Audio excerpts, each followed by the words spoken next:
What's up everyone, it's your girl Jay and welcome to Daily Dose, a show where we talk about the hottest topics in K-pop. Where today, I got a boy motion, I got a boy shotgun. If you ask me why that was the intro, I honestly wouldn't be able to tell you. So apparently we might see another SNSD subunit this year. On April 7th, SNSD's Sooyoung uploaded a video of her, Hyohyun, and Yuri on the set of the music video for their new Japanese single, Catch Me If You Can. Now, what caught everyone's attention was the fact that one of the hashtags she used on the video was hashtag SHY. Now, some of you are probably thinking, yes, SHY. Sooyoung, Hyohyun, and Yuri. What's the big deal? The thing is, SHY, or Shy, however you pronounce it, happens to be the name that fans have dubbed this group of SNSD members in hopes that one day they debut with their own subunit. So some people, albeit maybe it's a bit reaching, suspect that this was Sooyoung hinting at a possible debut. Now the thing is, the idea of another SNSD subunit isn't that far-fetched. When TTS debuted back in 2012, SM actually hinted at the idea that there was more subunits to come, saying that the members of the subunits would be rotated, and depending on what members were in it, they'd be giving a new concept and style. Now, of course, that was 3 years ago, and since then, we have yet to see any other SNSD subunit other than TTS. Many people think that this has to do with the fact that because TTS was so popular, they actually scrapped the ideas of other subunits and decided to make TTS SNSD's one and only subunit. However, this might be a sign that SM is interested in bringing the subunit idea back. That being said, although Sooyoung, Hyohyun, and Yuri are some of my favorite SNSD members, I have to admit, I'm kind of skeptical. Now, first off, I think one of the reasons why this trio in particular are grouped together is the fact that they make up SNSD dance line minus Yuna, who also technically is part of the dance line, but hey. And because of that, if they were to have a subunit, I don't expect them to come out with, the next You Are My Destiny ballad. But honestly speaking, out of those three girls, who would provide a lead vocal or a main vocal if they were to make music? Now don't get me wrong, this group of three, as well as, SNSD as a whole, is fortunate enough to not have a member with, the vocals of Sohee. No shade, Sohee's my girl, y'all know that. But would their vocals be enough to carry a whole song? I mean, you can't make an album out of passionate dance steps. In addition, and this is totally my opinion, I feel like when TTS was created, it was kind of like the start of SNSD planning their futures. Now, this is not me saying that SNSD is on the verge of breaking up, but I think naturally as an idol group gets older, the members start focusing on their individual future careers. Because truth is, you can't be an idol forever, and you might as well start setting up your future while you're still hot and in the public eye. So in my opinion, when TTS debuted,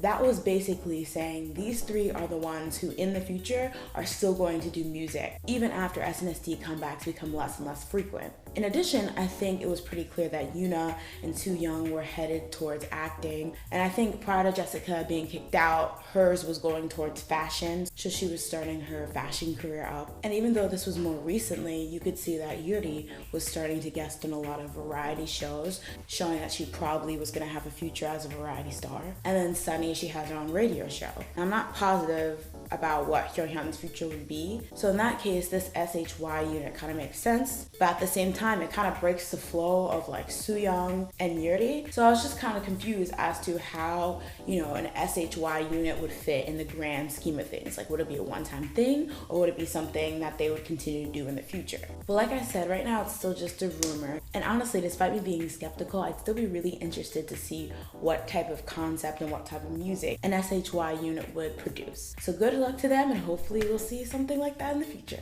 Moving on, EXO Lay, he's getting things done. On Wednesday, April 8th, SM Entertainment announced they'd be helping EXO member Lay set up his own studio in China in order to manage his own activities and opportunities as he advances into the Chinese market. They specified that while he'll still be under SM Entertainment, he'd be managing and handling his Chinese activities himself and be given the opportunity to decide what type of projects he wanted to be involved in. So what makes this really impressive is that Lay is the first person in SM history to be given this kind of privilege in China. Now, when this first came out, I feel like people, including myself, were really confused as to what this meant when it came to Lay being a member of EXO. Because if you haven't noticed, Lay has actually been absent due to his Chinese activities for a lot of EXO's promotional events for their new comeback, Call Me Baby. But SM also assured that even though Lay has been extended this privilege, he's still very much a part of EXO. So I guess we're just gonna have to see how things play out in terms of his handling his Chinese activities and still, you know, being present in OT10 activities as well. Now, of course, there's no way you can talk about this situation without bringing up Luhan and Chris. A lot of people are speculating that this was just done so Lay wouldn't leave, or this is SM trying to, you know, improve their relationships with their Chinese artists. And as much as I believe that's true, I also think it's kind of unfair to Lay. Lay is not like the only active Chinese member under SM Entertainment, but they specifically extended this kind of privilege to him. And I feel like that has to do with his hard work and his potential. And just saying that the only reason he's getting this is because of Chris and Luhan is kind of not giving credit where credit's due. I would say that it's kind of like a half-half split. But I also think that even if this does heavily have to do with Chris and Luhan leaving, it's only fair that him and hopefully Tao are extended privileges like this. Because I noticed after Chris and Luhan left, a lot of people were looking at Tao and Lay funny, thinking, oh, because they're Chinese members, they're also going to eventually betray SM and leave EXO. And so I feel like after Chris and Luhan left, they were just given a lot of pressure because if they did something that was suspicious or did something that somebody seemed funny, people would be quick to call them traitors. I remember a really awkward moment happened in their press conference for Call Me Baby. Lay was actually absent because he was working on a movie in China, so they video called him, and the MC hosting the event basically asked him, "You're gonna come back, right?" Which was like funny, but it was also kind of really awkward. So congratulations and good luck to Lay, and hopefully he'll be able to achieve wonderful things in the future. Last but not least, it's time to talk about my fave group and yours, EXID. Yeah, y'all, I remembered how to pronounce it. Go me, go me. So girl group EXID is gearing up for a comeback on April 13th. Of course, just like any group whose previous track was a mega hit, they're under a lot of pressure because a lot of people are wondering if they can live up to their up and down fame. Well, things already kind of started off on the wrong foot because their track list and cover art were leaked. A lot of people are saying that this was just a marketing noise technique and their company actually did the leaking, which a lot of people look down on marketing techniques, but the thing is, and EXID's a perfect example of this, just because you're talented doesn't necessarily mean you're gonna be noticed. And promotional techniques like these, even though they seem seedy and cheap, are actually needed if you want people to get to notice you out of the thousands of idol groups that are in the industry. Now, I think because of their up and down success, it's not really that necessary for EXID because people are already anticipating them, but a little more buzz never hurt anyone. Anyway, on the cover, they look flawless. And recently, they also released the teaser for their new song, Aw Yeah. Now, the thing about EXID is that out of all the groups who've had like a big hit song and then had to come back after that, like Crayon Pop and Psy, they should be the least stressed. And the reason I say that is because even before Up and Down, they were making really good songs. It's just that due to Hani and her fan cam, it was the first time people actually knew who they were.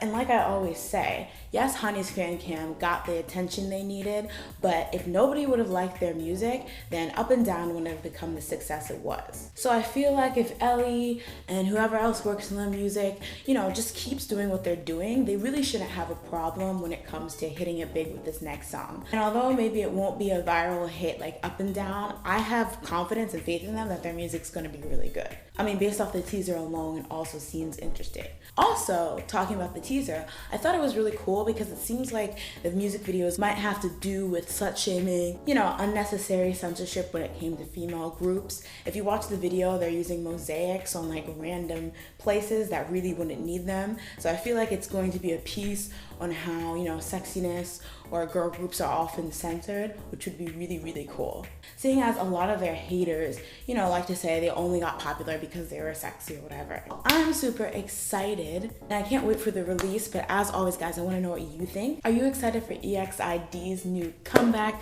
And what other April comebacks are you ready to have slay your life? What do you think about this new privilege and opportunity that EXO member Lay was given? Do you think it has more to do with the fact that Chris and Luhan left? Or do you think Lay was given this privilege on his own merit? And also, what do you think this means for future EXO promotions? And last but not least, what do you think about the possibility of a new SNSD subunit consisting of Suyeon, Hyoyeon, and Yuri? And what other SNSD subunits or SM subunits in general would you like to see in the future? Make sure to tell me down below and see you next time on Daily Dose. Bye!